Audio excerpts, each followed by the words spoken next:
Une femme repose seule, sur un matelas déserté, dans un espace paisible, privé de son, sans parole, sans geste tendre, sans présence humaine à ses côtés. Certains y lisent un drame, d'autres y discernent de l'isolement, une défaite, un néant. Mais, et si ce couchage sans identité s'était changé en sanctuaire? Et si cette atmosphère si sereine était devenue un lieu sacré où Dieu s'exprime plus distinctement? Et si cette solitude nocturne n'était pas un vide, mais une élévation? Aujourd'hui, je m'adresse à toi, femme qui repose seule. Toi qui, parfois, as pleuré dans l'obscurité de ne pas ressentir une étreinte humaine. Qui a perçu ta pièce comme vaste, glaciale, désertée. Qui t'est interrogé, est-ce que je suis défectueuse? Non, cela est faux. Ce message est pour toi. Car ce lit sans forme n'est pas dénué de sens. Car cette vacuité n'est pas une perte, mais une convocation. Car dans cette solitude féminine se cache une énigme que la terre ignore, mais que le ciel célèbre. As-tu pensé aux femmes bibliques qui ont marché isolées? Pourquoi certaines furent dissimulées par Dieu alors qu'il en exposait d'autres? Pourquoi il y a des femmes mises à part, sans mari, sans progéniture, sans statut reconnu, mais qui portent un feu sacré? Car un dessein invisible est en jeu, une métamorphose secrète, une connexion que seul le calme permet d'atteindre. Car il existe des veilles où nul être ne peut te soutenir, mais une présence constante est là. Mario Alonso Puig évoquait le champ neuronal, ce tissu mystérieux qui unit l'invisible au tangible. Et lorsqu'une femme repose seule, loin des agitations, des tapages, des consolations superficielles, ce champ s'éveille. Car l'essence féminine, dans cette paix profonde, franchit des niveaux où les plans divins se dévoilent peu à peu. Parce que l'âme pure, dans l'isolement, devient un flambeau brûlant. Et car dans la pénombre, tandis que le monde sommeille, se joue une bataille céleste que seules quelques-unes sont destinées à affronter. Des femmes sentinelles, des âmes loyales, des esprits dissimulés. S'allonger seul n'est pas une défaillance. C'est un destin. Ce n'est pas un vide. C'est un façonnage. Ce n'est pas une punition. C'est une sanctification. Car dans cette couche sans bras humains, il y a un Dieu qui t'enveloppe, un compagnon fidèle, un protecteur invisible, un amour sans condition, un soutien éternel. Et cette pièce n'est pas une simple pièce. C'est un sanctuaire, un lieu d'affrontement, une chambre royale. Ce message ne s'adresse pas à tous. Il est pour celles qui peuvent saisir le langage céleste, pour celles qui ne cherchent pas un homme par désespoir, mais un chemin par obéissance, pour celles qui désirent au-delà de l'amour humain, elles désirent la présence de Dieu, pour celles qui ont compris que Dieu n'est pas en retard, mais qu'il construit, et que dans l'attente, sa fidélité est leur armure, leur pureté un arôme, et leur patience une graine de gloire. Aujourd'hui, nous contemplons ton histoire, celle de cette femme seule, mais remplie, de ce lit sans silhouette, devenu autel, de ce silence devenu promesse. Aujourd'hui, nous révélons ensemble une vérité cachée, que reposer seul n'est pas une carence, c'est un appel. La solitude n'est pas un endroit désert, mais une terre féconde. Un sol où ne résonne ni critique, ni intrusion, où tout devient plus limpide. C'est là que Dieu insère des germes que le tumulte du monde ne permettrait jamais de faire croître. Car il y a des vérités qui ne germent que dans la discrétion.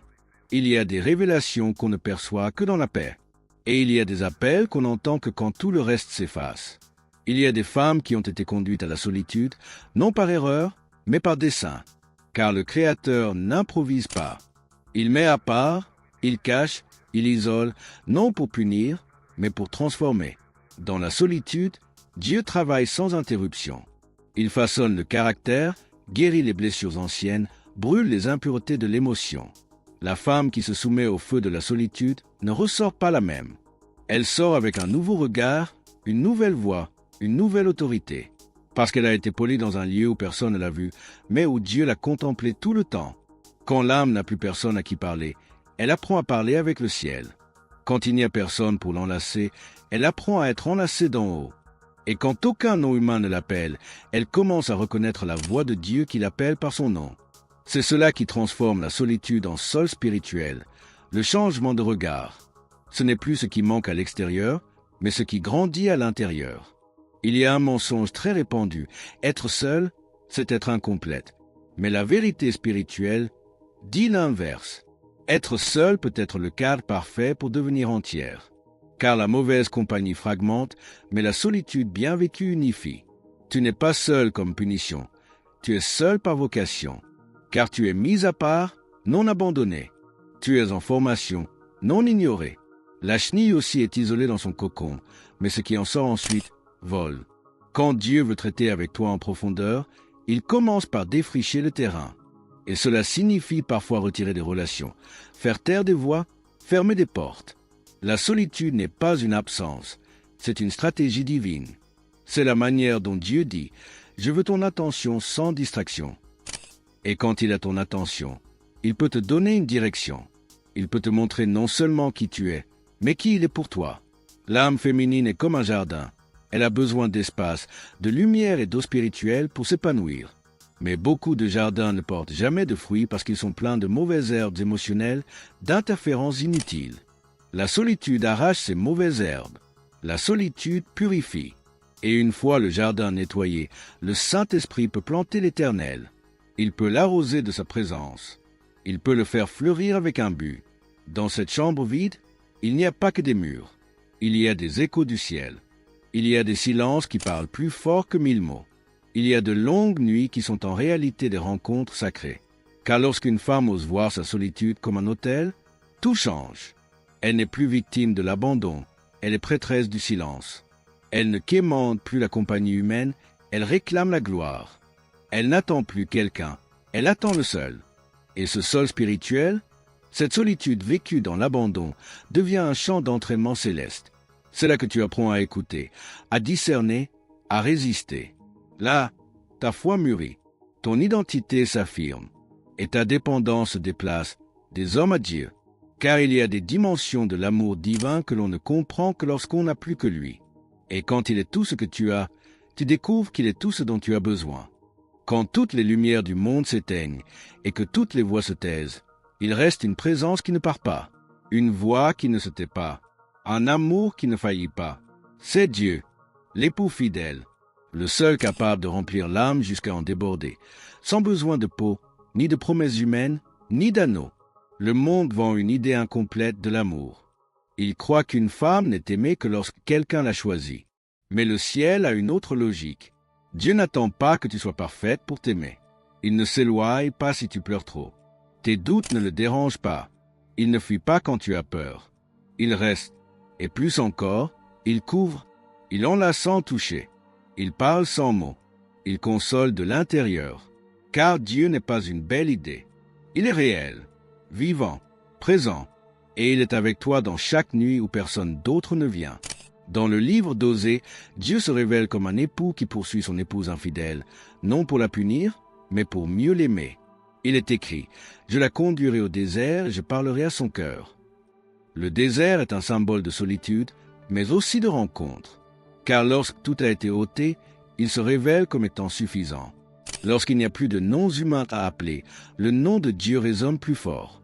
Dieu n'est pas un plan B en attendant que le vrai mari arrive. Il est l'époux éternel. Et s'il se trouve qu'un époux humain arrive, il ne sera qu'un pâle reflet de l'amour qu'il t'a déjà donné. C'est pourquoi tu n'attends pas un homme comme une mendiante émotionnelle. Tu attends avec dignité, la tête haute, car tu es déjà aimé. Tu es déjà choisi. Tu as déjà une alliance. Cet amour ne dépend pas de ce que tu fais. Il ne s'estompe pas si tu trébuches. Il ne se fâche pas si tu te sens faible. Parce que c'est un amour parfait, un amour patient, un amour qui discipline mais n'abandonne pas, qui corrige sans blesser, qui attend ton oui sans pression, qui ne part jamais. Et dans cette relation intime avec lui, tu apprends à faire confiance, à lâcher prise sur l'anxiété, à savourer le processus, à comprendre que s'il te fait attendre, ce n'est pas par oubli, mais par dessein. Il te prépare de grandes choses, et il le fait d'abord en secret. Comme un orfèvre, il te polit dans le silence, sans témoin. Et dans ce silence, il te fait tomber amoureux, car l'âme tombe amoureuse de celui qui la soigne dans l'obscurité, non de celui qui applaudit seulement sa lumière. Dieu est le seul qui peut remplir chaque recoin de ton cœur sans te blesser. Le seul qui peut embrasser ton esprit et te rendre plus fort qu'avant. Le seul qui connaît chaque blessure et ne s'éloigne pourtant pas. Il te voit tel que tu es et dit quand même « Tu es à moi ». Cette fidélité est plus réelle que n'importe quelle promesse humaine. Et lorsque tu l'embrasses, tu ne ressens plus que tu attends quelqu'un. Tu découvres que tu es déjà avec quelqu'un. La Bible est remplie de femmes qui ont marché seules mais jamais vides. Des femmes sans mari, sans enfants, sans applaudissements. Des femmes qui n'étaient pas populaires, mais puissantes. Elles ont vécu ce que beaucoup vivent aujourd'hui, l'incompréhension, l'attente, le silence. Mais elles ont aussi expérimenté ce que beaucoup n'ont pas encore découvert, la fidélité d'un Dieu qui n'abandonne jamais celui qu'il aime.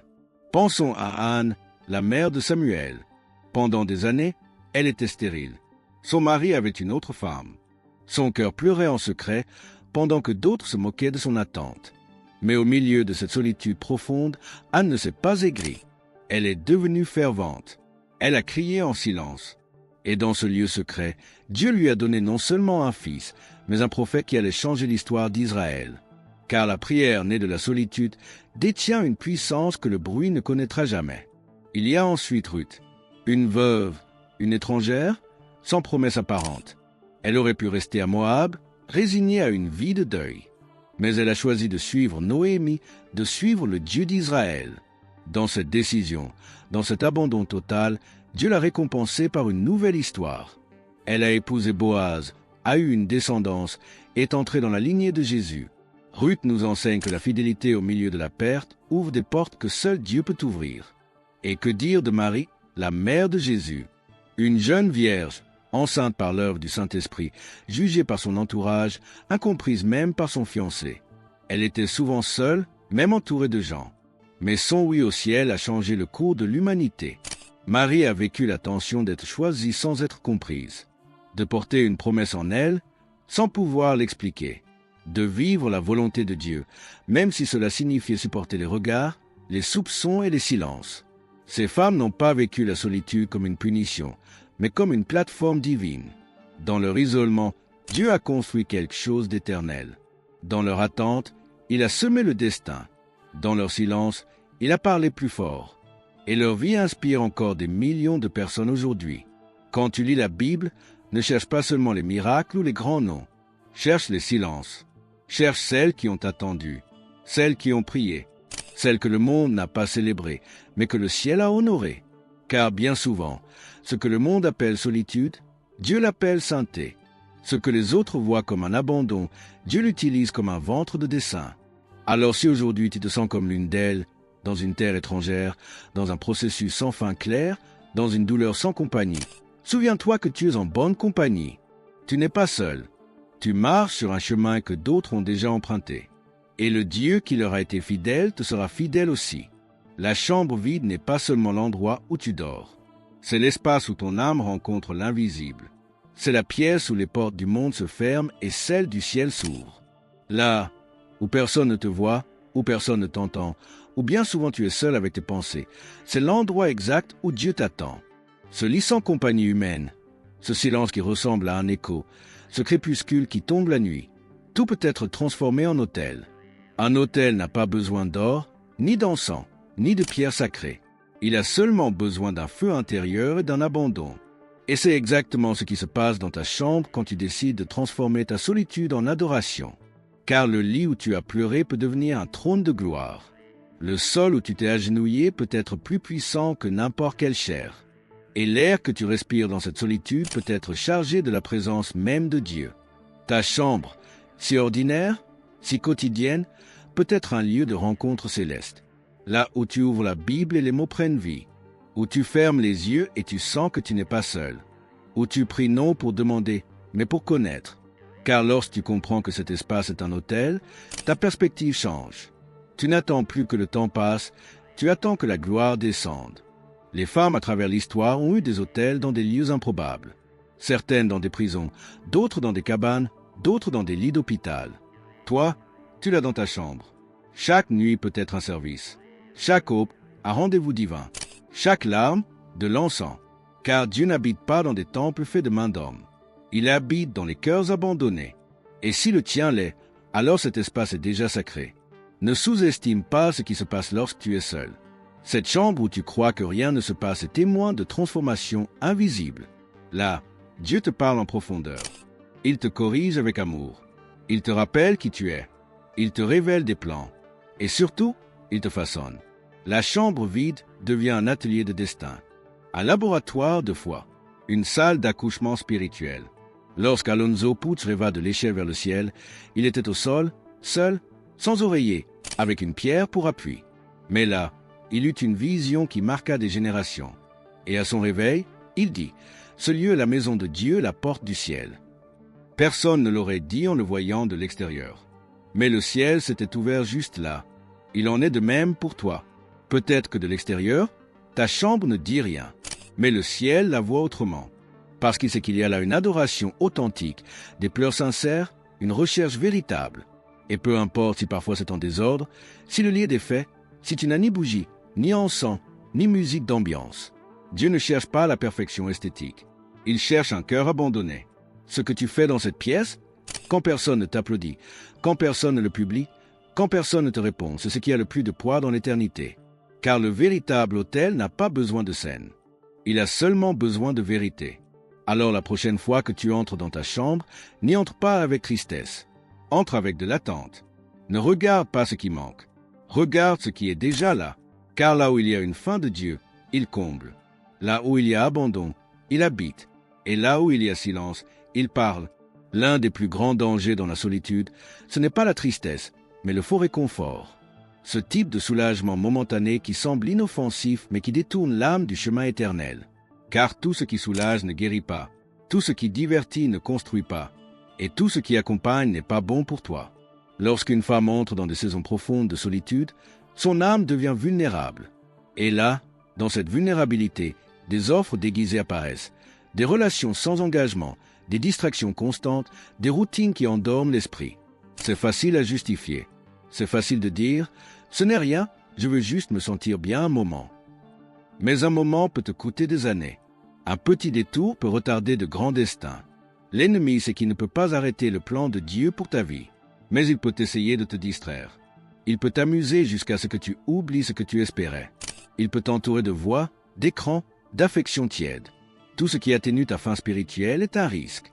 Tout ce qui te fait sentir que ça ne fait plus mal, sans guérir réellement, est un poison doux. Il y a des conforts qui te maintiennent occupé, mais qui ne te remplissent pas. Il y a des personnes qui viennent pour te distraire, pas pour te construire. Il y a des habitudes qui semblent innocentes, mais qui éteignent lentement le feu. Le faux a une qualité dangereuse. Il ressemble beaucoup au vrai. C'est pourquoi la femme qui attend doit rester en alerte. Pas vivre dans la paranoïa, mais dans le discernement. Dieu ne veut pas que tu vives dans l'angoisse. Mais il ne veut pas non plus que tu te contentes de substituts. Il est un Dieu jaloux. Et non pas parce qu'il est égoïste, mais parce qu'il sait que lui seul peut te donner ce dont tu as vraiment besoin. Tout le reste est illusion. Tout le reste est un prêt avec intérêt que ton âme finira par payer. Il veut être ton refuge, ta joie, ton compagnon. Mais si tu remplis ton cœur d'autre chose, tu ne laisses pas de place à sa présence. Les faux conforts ne t'éloignent pas seulement de Dieu, ils t'affaiblissent aussi. Ils émoussent ton discernement. Ils te rendent plus permissive. Et quand le moment clé arrive, lorsque l'opportunité divine se présente, tu pourrais ne pas la reconnaître parce que tu es engourdi. C'est pourquoi la pureté émotionnelle est une priorité dans la saison de l'attente. Il ne s'agit pas de religiosité, mais de stratégie spirituelle. Le vrai réconfort est celui qui ne t'éloigne pas de Dieu, mais t'en rapproche, qui ne fait pas taire tes questions, mais t'amène aux réponses, qui ne t'endort pas, mais te guérit. Ce réconfort, c'est lui, sa voix, sa parole, sa présence, sa vérité.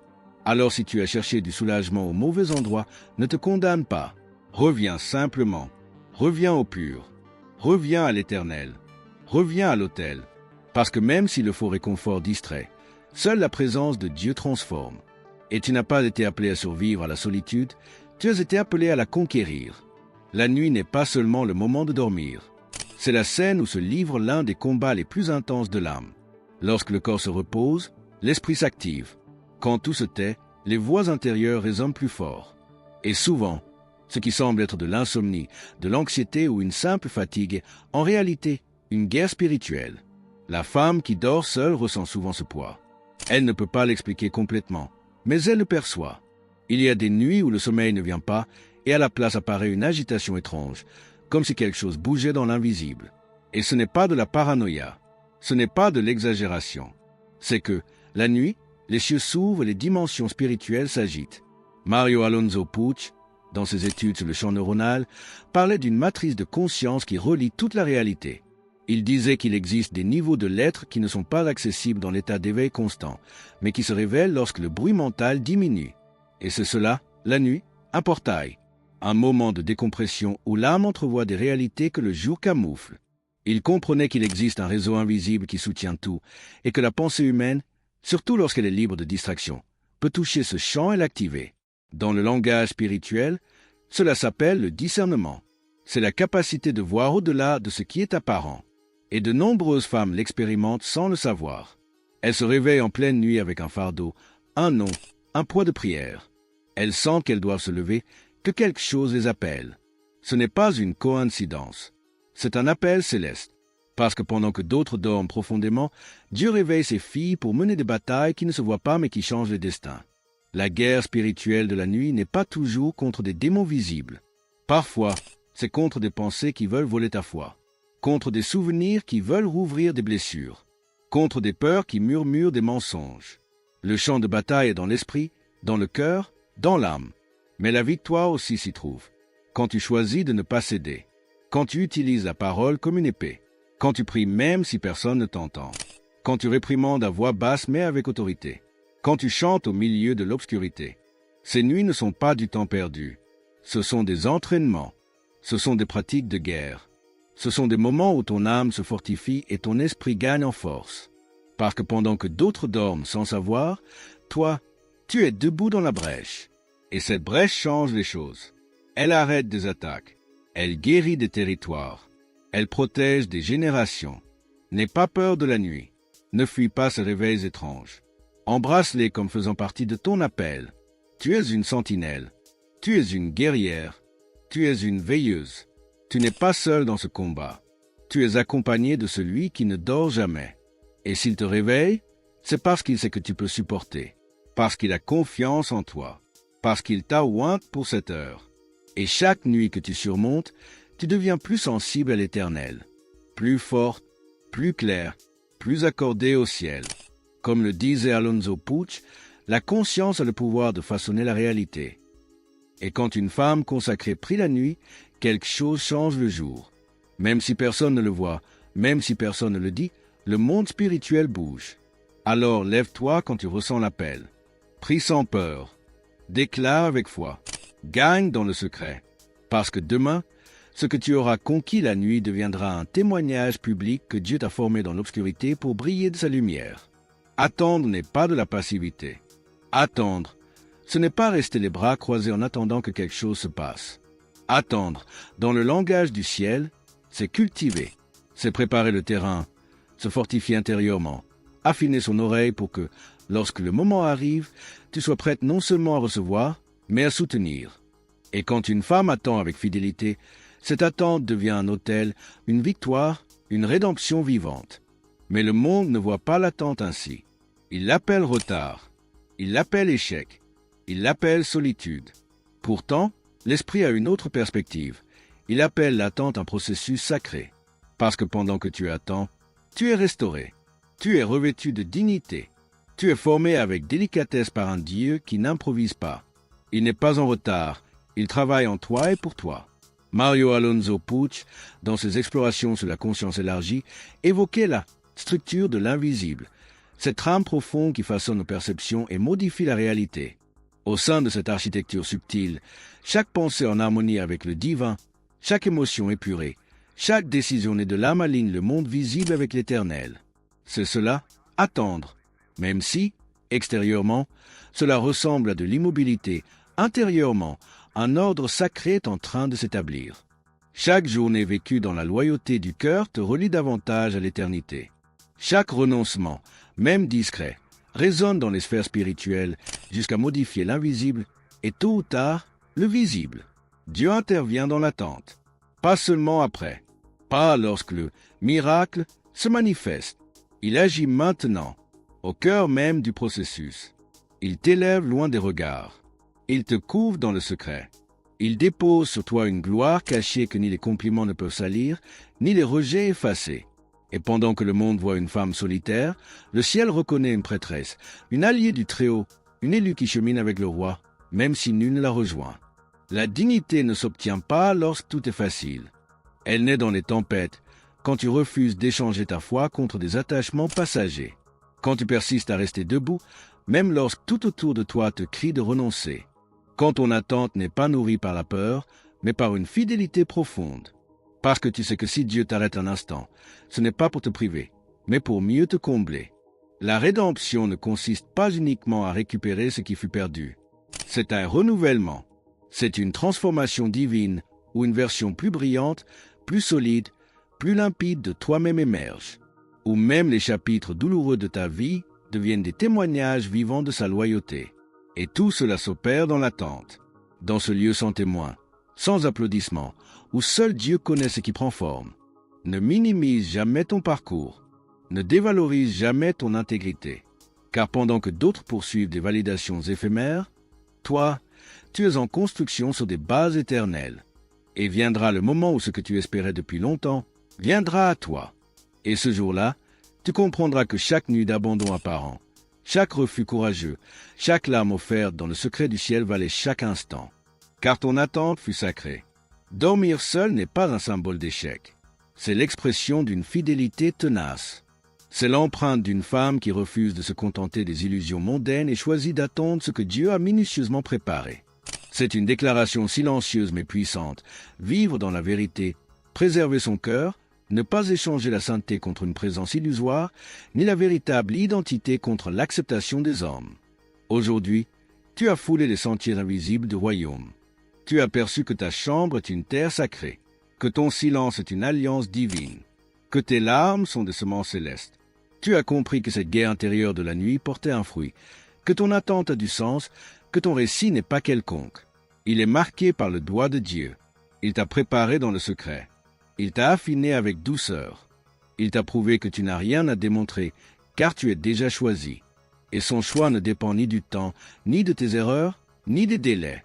Il demeure stable, même quand ton cœur chancelle. Il reste présent, même quand tu doutes de sa proximité. Mario Alonso Puig affirmait que l'invisible précède le visible. Et tu en es la manifestation vivante. Tu as traversé un processus que peu acceptent, et il t'a formé de l'intérieur. Il t'a rendu plus sensible à l'essentiel, plus enraciné, plus imprégné du divin. Cette version de toi n'est pas une coïncidence. Elle est le fruit de chacun de tes « oui » au cœur du désert, de chaque prière étouffée dans les larmes, de chaque nuit où, malgré l'absence de réponse, tu as continué de croire. Ne t'abaisse pas à accepter l'ordinaire. Ne laisse personne t'offrir moins que ce que Dieu a destiné pour toi. Son amour envers toi n'est pas métaphorique. Il est réel, brûlant, suffisant. Il est ton refuge, ton appui, ton époux fidèle. En lui, tu es comblé. Quand viendra le bon moment, le reste s'ajoutera. Mais en attendant, tu ne cherches pas l'amour, tu marches avec l'amour même. C'est ton temps. Redresse-toi avec assurance. Avance avec noblesse. Élève ta voix avec ferveur. Vis avec clarté.